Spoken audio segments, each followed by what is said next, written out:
Mga mahal na kapatid, tayo po ay muling mag-aaral ng mga salita ng Diyos na nakasulat sa Biblia.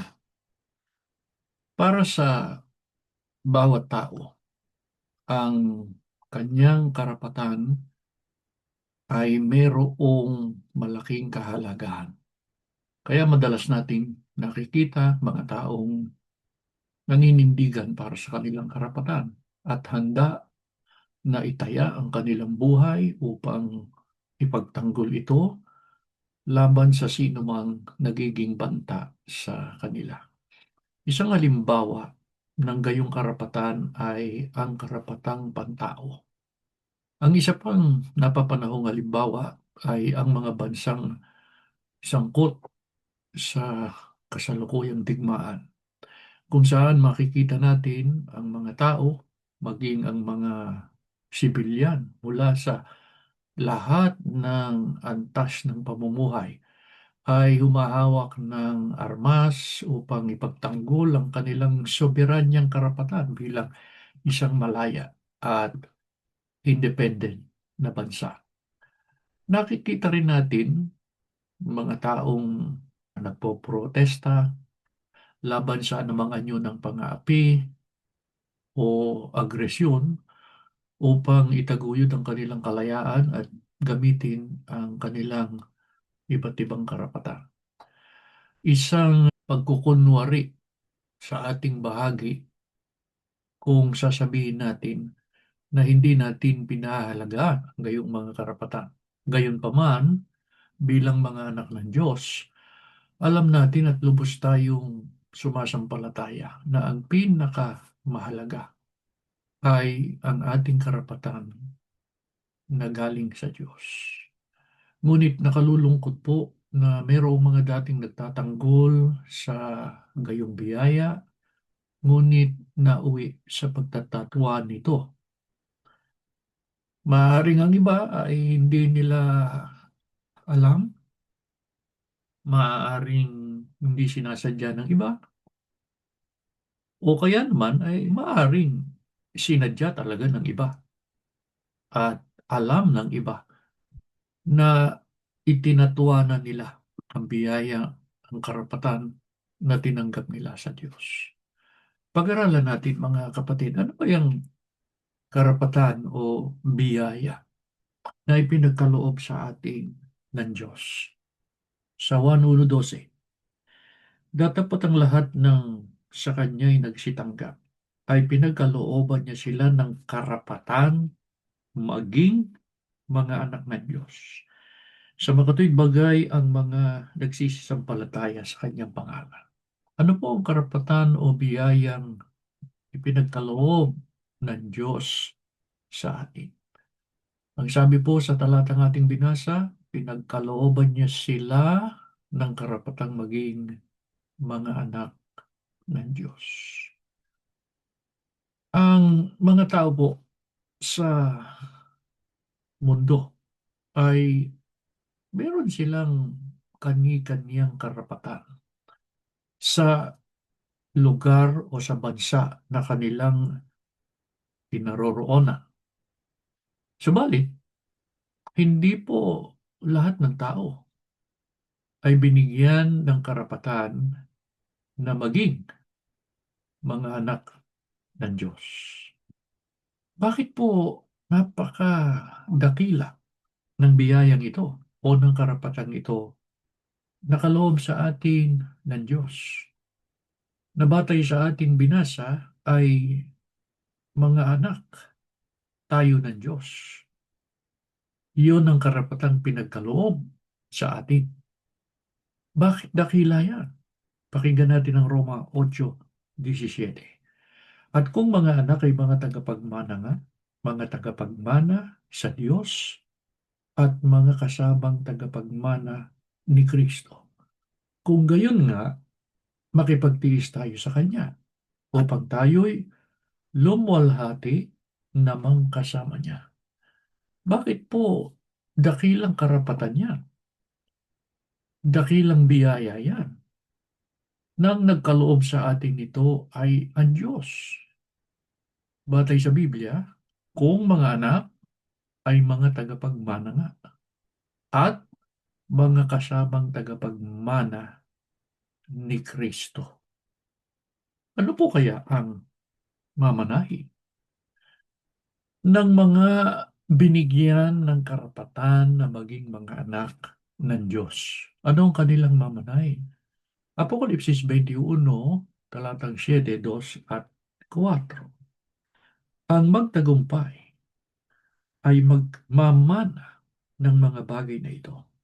At ako'y magiging Diyos niya at siya'y magiging anak ko. At nakita ko ang bayang banal, ang bagong Jerusalem, na nananaog mula sa langit buhat sa Diyos, na nahahandang gaya ng isang babaeng kasintahan na nagagayakang talaga sa kanyang asawa. Papahirin niya ang bawat luha sa kanilang mga mata, hindi na magkakaroon ng kamatayan, hindi na magkakaroon pa ng dalamhati o ng panambitan man o ng hirap pa man, ang mga bagay ng una ay naparam na. Ano po ang nakatakdang manahin ng mga anak ng Diyos? Ang bayang banal, ang bagong Jerusalem. Ano po ang uri ng pamumuhay sa bayang banal? Wala ng kamatayan, wala ng sakit, wala ng pag-iyak, wala ng dalamhati, sapagkat doon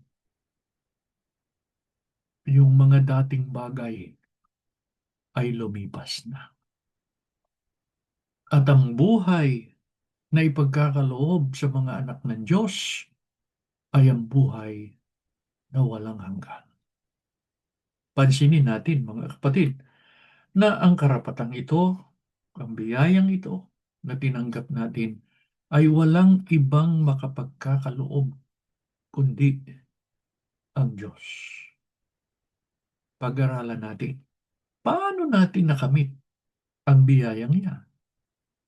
Basahin natin ang nakasulat sa aklat ng Efeso 3, ang talata ay 6, na ang mga hintil ay mga tagapagmana at mga kasangkap ng katawan. Paano natin nakamit ang biyayang maging anak ng Diyos? Ang sabi ni Apostol Pablo, kung inyong napansin, ang mga hintil ay mga tagapagmana at kasangkap ng katawan. Sa makatwid, yung mga hintil, ibig sabihin, hindi yung mga Hudyo. Ang mga hintil, naging tagapagmana rin, katulad ng mga Hudyo, nang sila ay maging sangkap ng katawan. Alin ang katawan na tinutukoy? Colosas 1:18, katawan ni Kristo o ng Iglesia. Anong pangalan ng Iglesia o katawan ni Kristo? Babasahin natin ang Gawa 20:28 at Roma 16:16, Iglesia ni Kristo. Tama lang na Iglesia ni Kristo. Bakit? Katawan ni Kristo yun eh. Siya Pangulo. Kaya ang tawag, Iglesia ni Kristo. Itanong natin ulit, bakit dakilang karapatan niya? Bakit dakilang biyaya yan? Na yan ay ang Diyos lang ang magkakaloob sa itinuturing niyang mga anak. Efeso 2:11-12. Kaya nga alalahanin ninyo na kayo noong una, mga hintil sa laman. Tinatawag na di paghahalas, niyaong tinatawag na paghahalas sa laman na ginawa ng mga kamay, na kayo ng panahong yaon, mga hiwalay kay Kristo, na mga di kabilang sa bansa ng Israel at mga taga-ibang lupa, tungkol sa mga tipan ng pangako na walang pag-asa at walang Diyos sa sanlibutan. Itinatanong natin ulit, bakit dakilang biyaya? Yung karapatan na maging anak ng Diyos, nang magkakaloob niyan, ay ang Diyos lamang At ang tumanggap niyan ay mga sangkap ng katawan ni Kristo. Sapagkat noong una, ang sabi ni Apostol Pablo, kayo'y hiwalay. Ibig sabihin, wala sa katawan ni Kristo. Ano ang kalagayan ng mga hiwalay? Ang sabi ni Apostol Pablo, wala kayong tipan, wala kayong pag-asa, walang Diyos sa sanlibutan. Sa makatwid, napakalaki ng pagkakaiba ng mga taong hiwalay sa katawan ni Kristo. Opo, lahat ng tao nilalang ng Diyos. Pero lahat ba ng tao na nilalang ng Diyos? Meron ba silang karapatan? Meron ba silang biyaya na galing sa Diyos? Na ituring sila na mga anak ng Diyos? Hindi po. Yun lang sangkap ng katawan ni Kristo. Ngayon, pasok itong mga nang-usig at nanggipit sa atin. Wala na kayong karapatan, wala na yung biyaya sa inyo. Bakit? Itiniwalag na namin kayo eh. Ginipit na namin kayo eh. Nagawan na namin ng paraan eh. Alisin kayo sa iglesia. Totoo kaya mga kapatid na dahil sa hindi makatarungang pagtitiwalag sa marami sa atin, nawala na yung biyayang yun. Wala na sa atin yun. Kasama nang natapos yun. Nung basahin yung pangalan natin. Mabuti po ay basahin natin ang nakasulat sa Hebreo. At pag-aralan nating mabuti. Hebreo 3:14-12. Sapagkat tayo'y nagiging kabahagi ni Kristo, kung ating iniingatang matibay ang pasimula ng ating pagkakatiwala hanggang katapusan. Ito, pansinin ninyo, 12. Magsipag-ingat kayo mga kapatid, baka sakaling meron sa kanino man sa inyo ng isang pusong masama na walang pananampalataya na naghihiwalay sa inyo sa Diyos. Mga kapatid, itong binasa natin ay pahayag ni Apostol Pablo sa mga Kristiyano, sa mga kaanib sa iglesia. Ano sabi niya? Mag-ingat kayo, mga kapatid. Baka meron sa kanino man sa inyo ng isang puso na masama, na walang pananampalataya, na naghihiwalay sa inyo sa Diyos na buhay.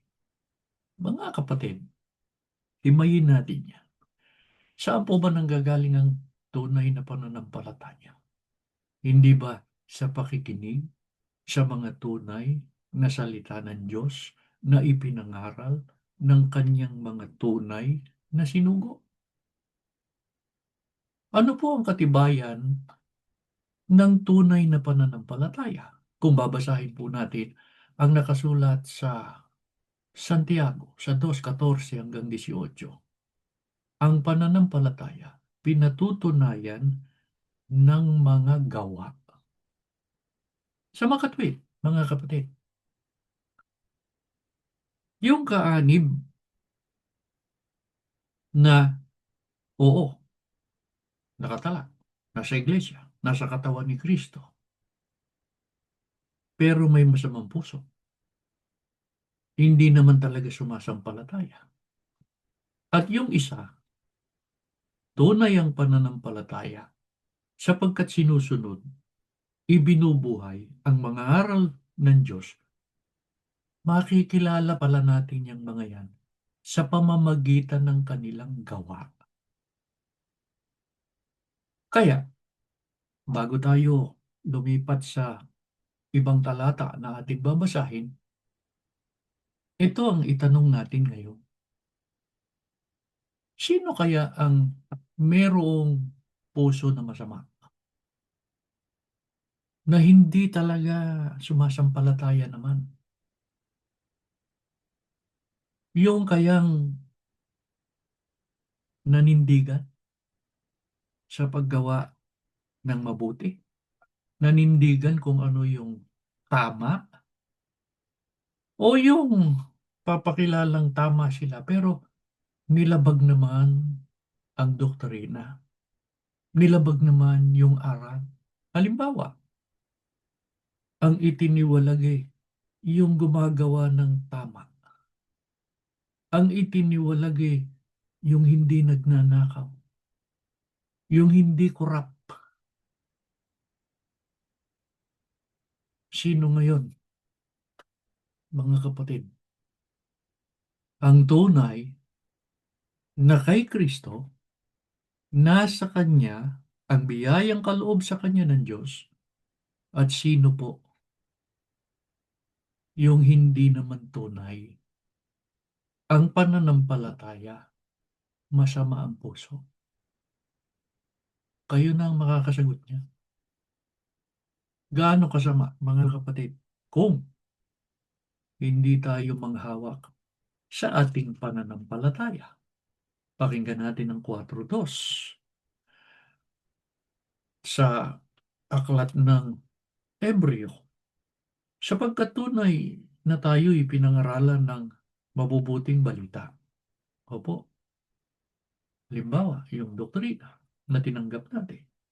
Gaya rin naman nila. Ngunit, hindi nila pinakinabangan ang salitang napakinggan dahil walang kalakip na pananampalataya ang nakarinig. Mga kapatid, ang isang halimbawa niyan ay nung nagpakain si Kristo ng marami. Maraming sumunod sa Kanya. Bakit? Dahil ba sumasampalataya na si Kristo ang anak ng Diyos? Na si Kristo ang kaligtasan? Si Kristo ang magpapahayag ng salita ng Diyos? Hindi. Bakit sila nandun sa crowd? Kasi kumain sila eh. Alam ba ni Kristo yun? Oo, dahil sa Kristo yun eh. May kapangyarihan yun. Ano sabi niya? Kayo, sumusunod kayo hindi dahil sa aral na napakinggan nyo. Narito kayo dahil kumain kayo ng tinapay at nabusog. Kaya, mga kapatid, sabihin mo man ang sabihin, oo, nakatala ka, iglesia ka, kaanib ka sa iglesia. Narinig mo yung aral, pero hindi mo naman sinusunod. Nilalabag mo nga eh. Binabaluktot mo nga yung doktrina eh. Ang masama, leader ka pa naman. Eh tama yung sinabi ng Biblia. Hindi rin nila pinakinabangan ang salitang napakinggan. Bakit? Masama ang puso. Hindi talaga sumasampalataya. Hindi yan para sa iglesia. Hindi yan para sa kapatid. Hindi.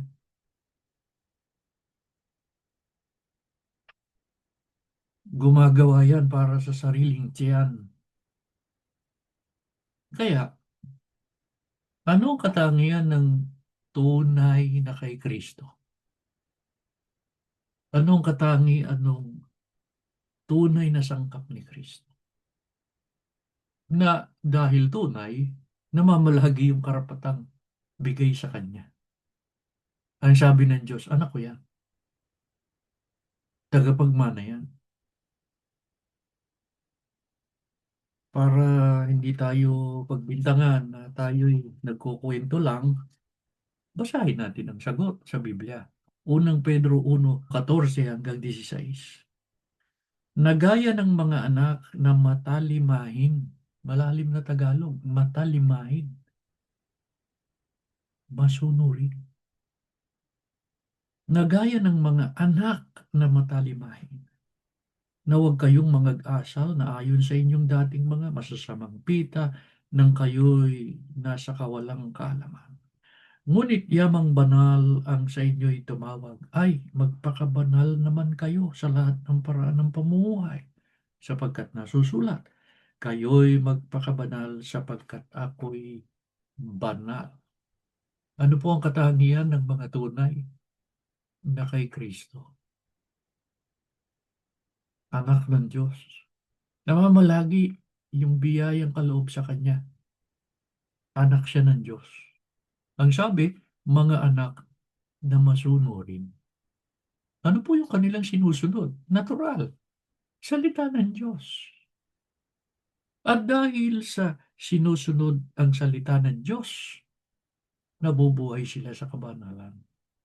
Sapagkat 1:17, pakabanalin mo sila sa katotohanan, ang salita mo'y katotohanan.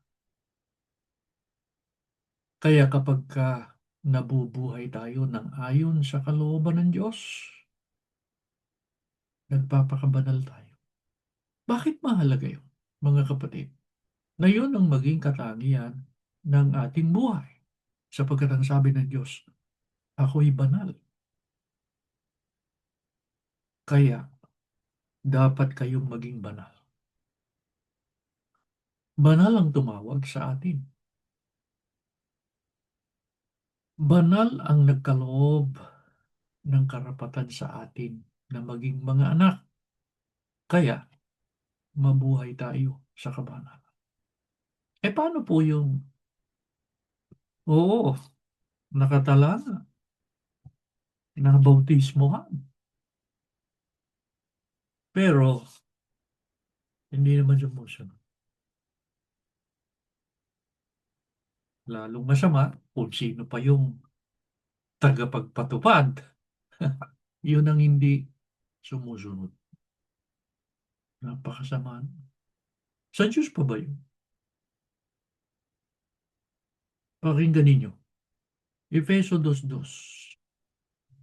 Ganito po ang sinasa. Na inyong nilakaran noong una ayon sa lakad ng sanlibutan ito, ayon sa pangulo ng mga kapangyarihan ng hangin ng espiritu na ngayon ay gumagawa sa mga anak ng pagsuway.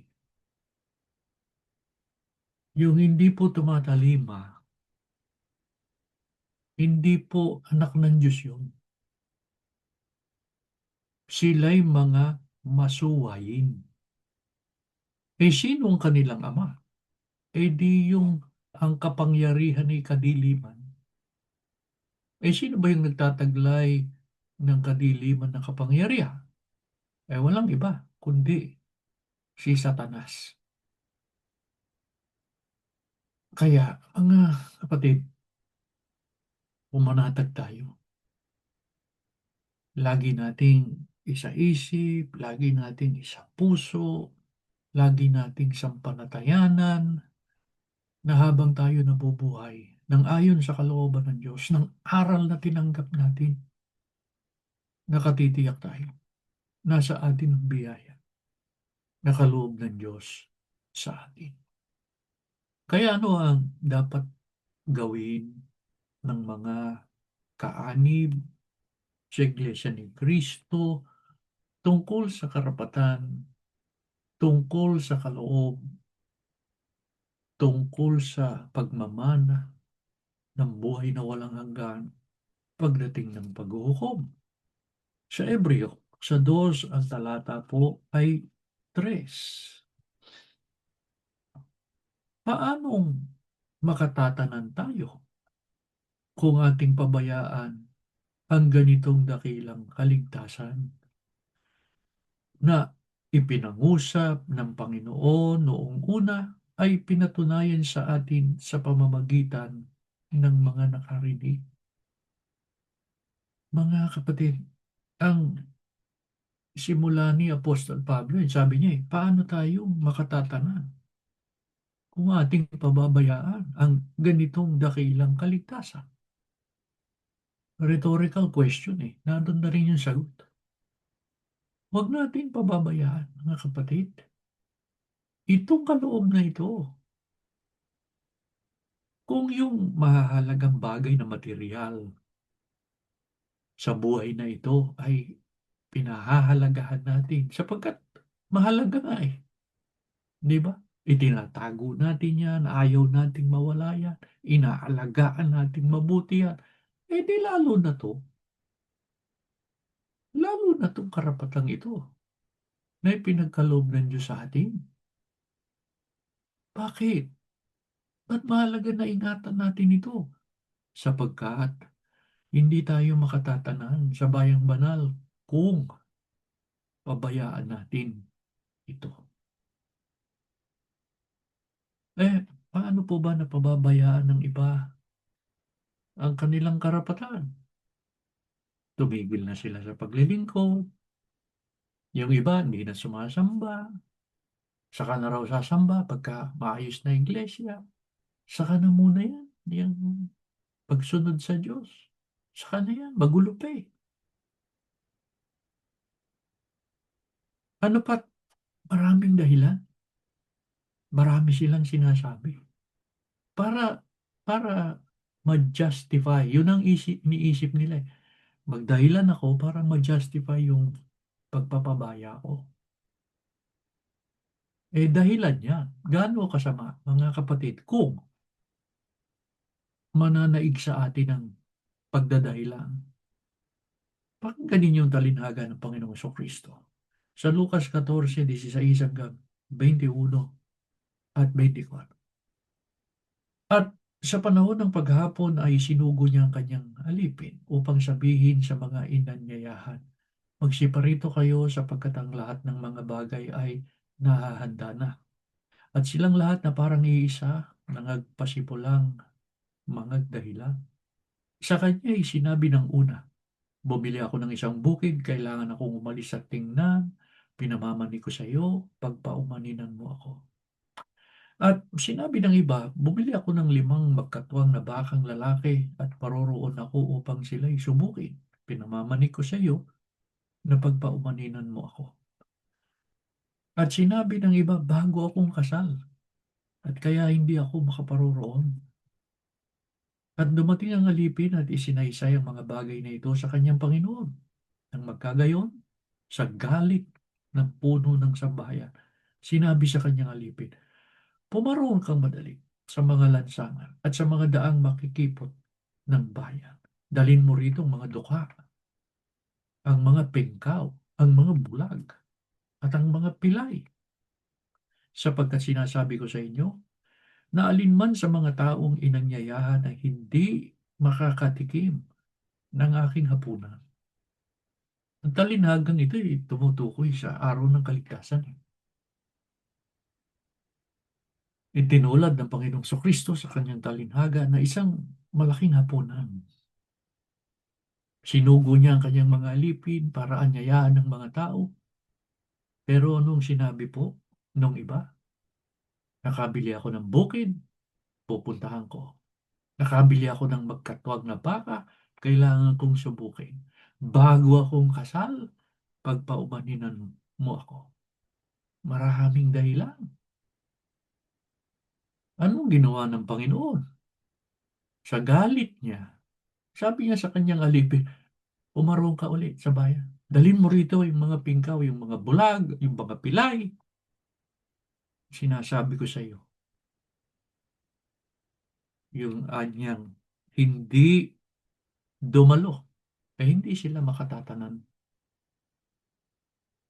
Yung mga nagdahilan, hindi magiging karapat-dapat.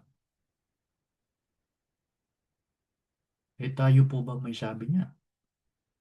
Hindi ho ah, binasa ko po yan. Yan ay salita ng Diyos. Ano kung gayon ang kailangan para patuloy nating matupad, mga kapatid, ang kalooban ng ating Ama? Hebreo 10:36. Kinakailangan kayo'y magtiis upang masunod ninyo ang kalooban ng Diyos at matanggap ang kanyang pangako. kailangan ng pagtitiis. Talagang pagsusunod, merong tiisin, katumbas ng pagtitiyaga. Kaya huwag tayong maiinip, mga kapatid. Huwag tayong mawawalan ng pag-asa, susukuan ng pag-asa. Hindi. Kailangan matiisin. Kailangan matiyaga. Hanggang kailan tayo dapat na maging matiyaga sa pagsunod sa mga kalooban ng Diyos para makamit natin yung kanyang pangako. Santiago 5:7-8. Mangagtiis nga kayo mga kapatid hanggang sa pagparito ng Panginoon. Narito, inaasahan ng magsasaka ang mahalagang bunga ng lupa na may pagtitiis hanggang sa tanggapin ang ulang maaga at huli. Magtiis din naman kayo, pagtibayin ninyo ang inyong mga puso sapagkat ang pagparito ng Panginoon malapit na. Hanggang kailan tayo dapat na magtiis? Hanggang sa pagparito ng Panginoon. Mga kapatid, hindi pa pumaparito muli ang Panginoon. Mangyayari pa lang yun. Magtiis tayo hanggang sa maganap yun. Sino dapat nating tularan? Kung ang pag-uusapan ay pagtitiis, pagtitiyaga, yung magsasaka, pagka ipinunlanan niya yung kanyang pananim, anong iniintay niya na may pagtitiyaga? Yung mahalagang ulan na kailangan ng kanyang pananim. Mga kapatid, bumilang na kayo ng maraming taon sa paglilingkod sa Diyos. Ngayon pa ba? Ngayon pa ba magkakaroon ng pag-aalinlangan? Ngayon pa ba darating yung panahon na ayoko na? Malapit na, mga kapatid. Kaunting tiis na lang. Sabi ng pilosopo, matagal ko nang nadidinig yan. Ang panahon ng Diyos, hindi naman panahon ng tao eh. Ginagaya mo kasi sa panahon ng tao eh. At ang Diyos, mahabagin. Gusto niya magbago yung mga makasalanan. Ipaubaya natin sa Diyos kung kailan niya huhukuman ng mundong ito. Paubaya natin sa Kanya. Sapagkat siya yun eh. Huwag natin siyang pangunahan. Ano po ang inaasahan sa atin? Magtitiyaga tayo sa pagsunod. Sino kaya ang makapananatiling matiyaga hanggang wakas? Dinggin natin. 37:5-7. Ihabilin mong yung lakad sa Panginoon. Tumiwala ka rin naman sa Kanya at Kanyang papangyayarihin. Ikaw ay magpapahinga sa Panginoon at maghintay kang may pagtitiis sa Kanya. Sino po yung makapagtitiis hanggang wakas? Malinaw po ang sabi ro. Magtiwala ka sa Panginoon. Gaano kahalaga yung ang tiwala mo nasa Diyos? Hindi sa sarili mo, hindi sa talino mo. Yung nagtitiwala, ang sabi, magpahinga ka sa Panginoon, maghintay kang may pagtitiis. Nakita na natin kung ano nangyari, mga kapatid. Doon sa ang tiwala ay sa kanyang kakayahan. Ang tiwala niya ay sa sarili niya, sa karunungan niya. Hindi yan makapagtitiis. Pero kung ang tiwala natin ay sa Diyos, makapagtitiis tayo. Makapaghihintay tayong may pagtitiyaga. Mga kapatid, sana po ay matandaan nating lagi nung tayo'y doktrinahan, hindi po sinabing hindi tayo magtitiis, hindi sinabing, walang hirap, walang pagtitiyaga, walang pagsubok. Hindi po. Itinuro sa atin. At habang lumilipas ang taon sa ating buhay, patuloy na sinasariwa sa atin niya. Kailangan munang dumaan tayo sa mga pagsubok bago makapasok sa kaharian ng Diyos. Iba-iba ang pagsubok sa ating buhay. Iba-iba ang hilahil na ating dinaranas sa araw-araw. Subalit, iisa ang Diyos na tumawag sa atin. Siya ang makapangyarihan sa lahat. Kaya niyang ipagkaloob ang mabubuting bagay para sa kanyang mga anak na totoong nabubuhay sa kabanalan. Kung kayo ng mga magulang marunong magkaloob ng mabuting bagay sa inyong mga anak, gaano pa kaya ang Diyos na tumawag sa atin?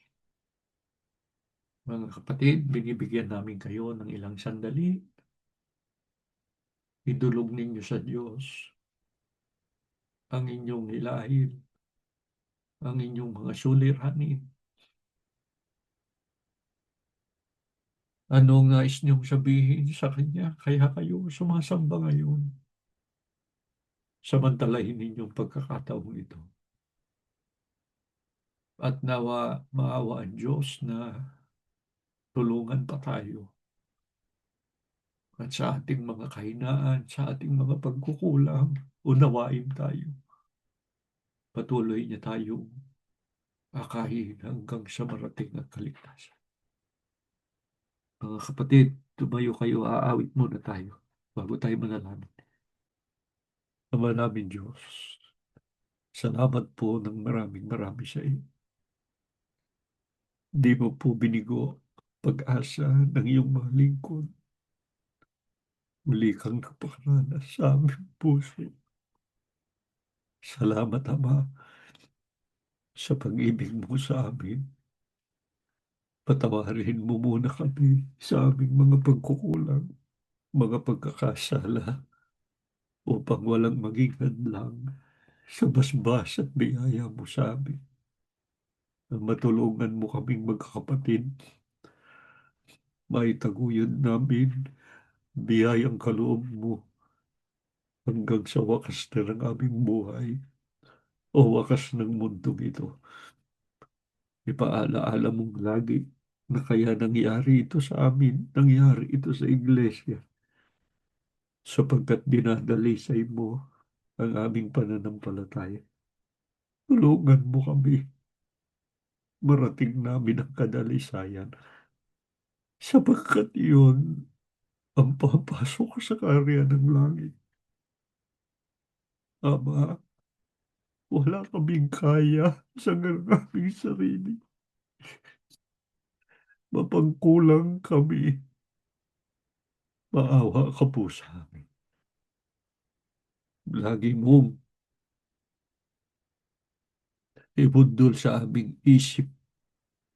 Kailangan naming sumunod, mabuhay sa iyong kalooban, upang kung anumang oras dumating ang wakas, magmamana kami ng pangakong kaligtasan. Ama Diyos, igawan mo ngayon ang iyong basbas sa lahat ng sumasamba. Gamitin mo po ang pagtitipong ito para gumaling ang may sakit, Lumakas ang pag-asa ng mga ginigipit. Tumibay ang aming pananampalataya upang kaming lahat makapagtaguyod ng aming mga paglilingkod. Basbasan mo po ang sambayan ng iyong mga lingkod. Basbasan mong kanilang mga anak. Sumasampalataya kami. Ikaw ang gagawa ng mabuti sa amin sapagkat ikaw ang aming Ama na tumawag sa amin. Panginoong Hesus, halika sa aming puso. Muli mong patibayin ang aming pag-asa, ang aming pananampalataya. Lagi mo pong ipakiusap sa Ama, manatili siya sa aming buhay at sa buhay ng aming mga mahal sa buhay, sa buhay ng mga lingkod, ng mga anak ng mga lingkod mo. Lahat kami mula sa mga magulang hanggang sa mga anak, mahandang ganap sa pagmamana ng kaligtasan. Salamat, Ama, sumasampalataya kami. Tinanggap namin ang iyong basbas. Salamat sa iyong mga salita. Sa ngalan ni Jesus na aming tagapagligtas.